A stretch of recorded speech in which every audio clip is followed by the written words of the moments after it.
اعوذ باللہ من الشیطان الرجیم بسم اللہ الرحمن الرحیم حرمت علیکم امہاتکم وبناتکم واخواتکم وعماتکم وخالاتکم وبنات الاخ وبنات الاخت وامہاتکم اللاتی ارضعنکم وأخواتكم من الرضاعة وأمهات نسائكم وربائبكم اللاتي في حجوركم من نسائكم اللاتي دخلتم بهن فإن لم تكونوا دخلتم بهن فلا جناح عليكم وحلائل أبنائكم الذين من أصلابكم وَأَن تَجْمَعُوا بَيْنَ الْأُخْتَيْنِ إِلَّا مَا قَدْ سَلَفَ إِنَّ اللَّهَ كَانَ غَفُورًا رَحِيمًا۔ ان آیات کریمہ کا ترجمہ یہ ہے، اور جن عورتوں سے تمہارے باپ دادا کسی وقت نکاح کر چکے ہوں تم انہیں نکاح میں نہ لاؤ، البتہ پہلے جو کچھ ہو چکا وہ ہو چکا۔ یہ بڑی بے حیائی ہے، گناہونا عمل ہے اور بے راہ روی کی بات ہے۔ تم پر حرام کر دی گئی ہیں تمہاری مائیں، تمہاری بیٹیاں، تمہاری بہنیں، تمہاری پھوپھیاں، تمہاری خالائیں اور بھتیجیاں اور بھانجیاں، اور تمہاری وہ مائیں جنہوں نے تمہیں دودھ پلایا، اور تمہاری دودھ شریک بہنیں، اور تمہاری بیویوں کی مائیں، اور تمہارے زیر پرورش تمہاری سوتیلی بیٹیاں جو تمہاری ان بیویوں کے پیٹ سے ہوں جن کے ساتھ تم نے خلوت کی ہو۔ ہاں، اگر تم نے ان کے ساتھ خلوت نہ کی ہو اور انہیں طلاق دے دی ہو یا ان کا انتقال ہو گیا ہو تو تم پر ان کی لڑکیوں سے نکاح کرنے میں کوئی گناہ نہیں۔ نیز تمہارے صلبی بیٹوں کی بیویاں بھی تم پر حرام ہیں، اور یہ بات بھی حرام ہے کہ تم دو بہنوں کو ایک ساتھ نکاح میں جمع کرو۔ البتہ جو کچھ پہلے ہو چکا وہ ہو چکا، بے شک اللہ بہت معاف کرنے والا بڑا مہربان ہے۔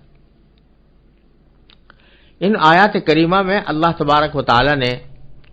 ان خواتین کی تفصیل بیان فرمائی ہے جن سے کسی انسان مرد کا نکاح حرام ہے، اور جتنی آیتیں میں نے اس وقت تلاوت کی ہیں ان میں انہی حرام عورتوں کا ذکر ہے کہ جن سے نکاح ہمیشہ کے لیے حرام ہوتا ہے، یعنی ان سے کسی بھی حالت میں کسی بھی صورت میں نکاح جائز نہیں ہوتا۔ بعض ایسی محرمات ہیں کہ جن سے عارضی طور پر نکاح حرام ہے، لیکن کسی اور وقت کسی شرط کے پائے جانے کی صورت میں، کسی حالت کے بدل جانے کی صورت میں ان سے نکاح ہو سکتا ہے۔ مثلا کسی دوسرے کی شادی شدہ عورت جو کسی دوسرے کے نکاح میں ہو تو وہ حرام تو ہے، لیکن وہ اسی وقت تک حرام رہے گی جب تک وہ اس شخص کے نکاح میں ہے۔ جب نکاح سے نکل جائے گی تو وہ حرمت ختم ہو جائے گی۔ اس کا بیان اگلی آیتوں میں آنے والا ہے، لیکن یہاں انہی عورتوں کا بیان کیا گیا ہے جو ہمیشہ حرام رہتی ہیں انسان کے لیے۔ مثلا سب سے پہلے فرمایا کہ امہاتکم، تمہاری مائیں، اور ان ماؤں کے اندر اس لفظ میں دادیاں نانیاں بھی داخل ہیں، کیونکہ وہ بھی عرفاً ان کو بھی امہات یا مائیں کہا جاتا ہے۔ اور پھر آگے فرمایا تمہاری بیٹیاں، تو اپنی صلبی لڑکی سے نکاح کرنا حرام ہے، اور پھر بیٹی کی بیٹی سے بھی یعنی نواسی سے بھی، اور بیٹے کی لڑکی سے بھی یعنی پوتی سے بھی۔ خلاصہ ایک بیٹی، پوتی، پڑپوتی، نواسی، پڑنواسی، ان سب سے نکاح کرنا حرام ہے۔ آگے فرمایا وَأَخَوَاتُكُمْ، اور اپنی حقیقی بہن سے نکاح کرنا حرام ہے، اور اس بہن سے بھی جو باپ شریک، اور اس بہن سے بھی جو ماں شریک ہو، یعنی حقیقی بہن یا ماں شریک بہن یا باپ شریک بہن سب حرام ہوتی ہیں۔ اور وَعَمَّاتُكُمْ، اور تمہاری پھوپھیاں، جس کا مطلب باپ کی حقیقی بہن، چاہے باپ کی وہ حقیقی بہن ہو یا باپ شریک بہن ہو یا ماں شریک بہن ہو، ان سب سے نکاح حرام ہے۔ وخالاتکم، تمہاری خالائیں، اس سے مراد والدہ کی بہنیں ہیں، چاہے وہ حقیقی بہن ہو یا باپ شریک بہن ہو یا ماں شریک بہن ہو، ہر صورت میں ایسے خالہ سے نکاح جائز نہیں ہے۔ وہ بنات الاخ، اسی طرح بھائی کی بیٹیاں یعنی بھتیجیاں، ان سے بھی نکاح حرام ہے، چاہے وہ بھائی جس کی وہ لڑکیاں ہیں وہ حقیقی بھائی ہو یا باپ شریک بھائی ہو یا ماں شریک بھائی ہو، ہر طرح کے بھائیوں کی لڑکیوں سے نکاح ناجائز ہے۔ اور بنات الاخت،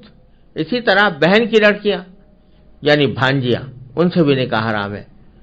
اور یہاں پر بھی وہی صورت ہے کہ وہ بہنیں چاہے حقیقی ہوں یا باپ شریک ہوں یا ماں شریک ہوں، ہر صورت میں ان کی بیٹیاں حرام ہوتی ہیں۔ آگے فرمایا کہ وَأُمَّهَاتُكُمُ اللَّاتِي أَرْضَعْنَكُمْ، تمہاری وہ مائیں جنہوں نے تمہیں دودھ پلایا ہو، یعنی جسے رضائی ماں کہتے ہیں، تو نکاح کی حرمت کے بارے میں وہ بھی حقیقی ماں کے حکم میں ہے اور ان سے بھی نکاح حرام ہے۔ اور دودھ تھوڑا پیا ہو یا زیادہ پیا ہو، ہر صورت میں وہ جس کا دودھ پیا ہے وہ رضائی ماں بن جاتی ہے، حرام ہو جاتی ہے۔ اور حرمت رضاعت البتہ اس وقت ثابت ہوتی ہے، یعنی دودھ والی حرمت اس وقت ثابت ہوتی ہے جبکہ کسی بچے نے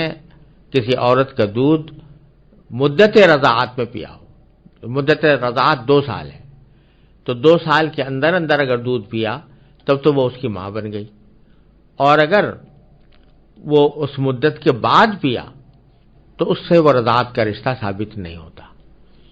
لہذا اگر کوئی بچہ بڑی عمر میں جا کر کسی عورت کا دودھ پی لے تو اس سے حرمت رضاعت ثابت نہیں ہوتی۔ وَأَخَوَاتُكُم مِّن الرَّضَاعَةِ، اور تمہاری رضائی بہنیں، یعنی جب کسی عورت کا دودھ پیا تو وہ عورت رضائی ماں بن گئی، اس کا شوہر رضائی باپ بن گیا، اس کے بیٹے رضائی بھائی بن گئے، اس کی بیٹیاں رضائی بہنیں بن گئیں، تو ان سے بھی نکاح حرام ہے۔ اور پھر آگے فرمایا کہ وَرَبَائِبُكُمُ اللَّاتِي وَأُمَّهَاتُ نِسَائِكُمْ، یعنی تمہاری بیویوں کی مائیں یعنی ساس، وہ بھی حرام ہوتی ہے، ہمیشہ کے لیے حرام ہوتی ہے۔ وَرَبَائِبُكُمُ اللَّاتِي فِي حُجُورِكُمْ، اور تمہاری وہ ربیبائیں، ربیبہ اس سوتیلی بیٹی کو کہتے ہیں کہ جو کسی شخص کی بیوی اپنے سابق شوہر سے پیدا کر کے ساتھ لائی ہو۔ مثلا زید نے نکاح کیا مثال کے طور پر عائشہ سے، اور عائشہ اس سے پہلے بیوی تھی خالد کی، اور خالد سے اس کا بیٹا حامد تھا یا اس کی بیٹی حامدہ تھی۔ جب زید نے عائشہ سے نکاح کیا تو اس سے پہلے اس کے پاس حامدہ ایک لڑکی موجود تھی جو پچھلے شوہر سے تھی، اس لڑکی کو ربیبہ کہتے ہیں۔ تو فرمایا کہ تمہاری ربیبائیں بھی تمہارے لیے حرام ہیں، اور ربیبہ یعنی سوتیلی بیٹی جو بیوی کی بیٹی ہو لیکن پچھلے شوہر سے ہو، وہ حرام ہے۔ اللاتی فی حجورکم، جو تمہاری زیر پرورش ہو، یعنی جب وہ اپنے ساتھ لے کر آئی، تمہاری نئی بیوی اپنے ساتھ لے کر آئی تو اس کی پرورش بھی تمہارے ذمہ رہی اور تم اس کی پرورش کرتے رہے، تو ایسی ربیبہ حرام ہے۔ لیکن اس میں ایک شرط لگا دی اللہ تعالیٰ نے کہ یہ بیٹی اس وقت حرام ہوگی کہ جب تم نے جس ماں کی وہ بیٹی ہے اس ماں سے نکاح کرنے کے بعد ان سے خلوت بھی کی ہو۔ اگر خلوت کر لی ہے تب تو اس کی وہ بیٹی جو پچھلے شوہر سے ہے وہ تمہارے لیے حرام ہو جائے گی، لیکن اگر خلوت نہیں کی، ابھی صرف نکاح ہی ہوا، رخصتی ہی نہیں ہوئی تھی مثلا اور خلوت بھی نہیں ہوئی تھی، تو اسی حالت میں تم نے طلاق دے دی اس کو یا اس کا انتقال ہو گیا، تو اس صورت میں وہ جو بیٹی تھی اس کی وہ تمہارے لیے حرام نہیں ہوگی، تم اس سے نکاح کر سکتے ہو۔ چنانچہ یہ فرمایا کہ وہ سوتیلی بیٹیاں جو تمہاری ان بیویوں سے ہوں جن کے ساتھ تم نے خلوت کی ہو، فَإِن لَّمْ تَكُونُوا دَخَلْتُم بِهِنَّ، ہاں اگر تم نے ان کے ساتھ خلوت نہ کی ہو تو اس صورت میں فَلَا جُنَاحَ عَلَيْكُمْ، تو تمہارے اوپر کوئی گناہ نہیں. اور گناہ نہیں کیا مطلب کہ تم ان بیٹیوں سے نکاح کر سکتے ہو جو تمہاری اس بیوی کے سابق شوہر سے ہوئی تھی. پھر آگے فرمایا وَحَلَائِلُ أَبْنَائِكُمُ الَّذِينَ مِنْ أَصْلَابِكُمْ،